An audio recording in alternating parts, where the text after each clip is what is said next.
Welcome to Olympian Water Testing, giving you the best in water analysis. Today we're looking at healthychildren.org, and we want to take a look at lead in tap water and household plumbing. Especially for parents, this is going to be noteworthy because any amount of lead in water, as we know, is detrimental, especially to young people and to older people. And in young people can cause a lot of development issues and problems. So, taking a look at what's going on, people are exposed to lead from a variety of sources. That includes drinking water and a lot of different other ways as well, but below are a list that parents often ask about between lead, tap water, and household plumbing. As you can see down here, there's a lot of different ways that it can happen, but the best way is to prevent it. Now you might be asking, why is lead a problem in the first place? It's actually a common metal that can be found around us in lead-based paint, air, soil, household dust, food, certain types of pottery, porcelain, pewter, and in tap water as well. And high levels of lead in tap water can cause health effects if the lead in the water enters the blood and causes high blood lead level. And there is no safe amount of lead in the water. With other heavy metals, you can debate like copper or other ones. You can say, is there a safe amount? And there might be, but with lead, there's no safe amount of lead in water at all. And it can have detrimental effects.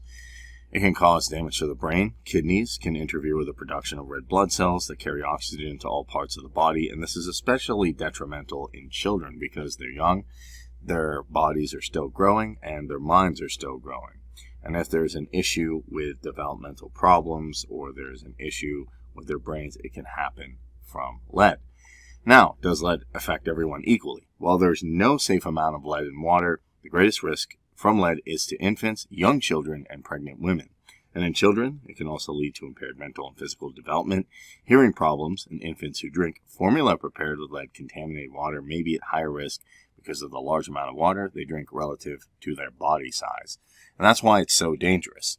While it does affect adults negatively, and it definitely will, it can affect children much more, and it can happen a lot quicker. So it's something that you want to get a jump on. Now, how could lead get into your home's tap water? Well, measures and laws have been taken during the last 20 years and have greatly decreased exposures to lead in tap water. Still, it's dangerous, though. Don't think just because of that, then you're in the clear. Even so, lead can be found in some metal tap waters, interior pipes, pipes connecting to a house to the main water pipe in the street. Lead can be found in tap water, usually comes from the decay of older fixtures or from solder that connects pipes. Especially in older homes, this can be a big issue. And when water sits in leaded pipes for several hours, lead can trickle into the water supply. How do you know if your tap water is contaminated with lead? The only way to know is to have it tested.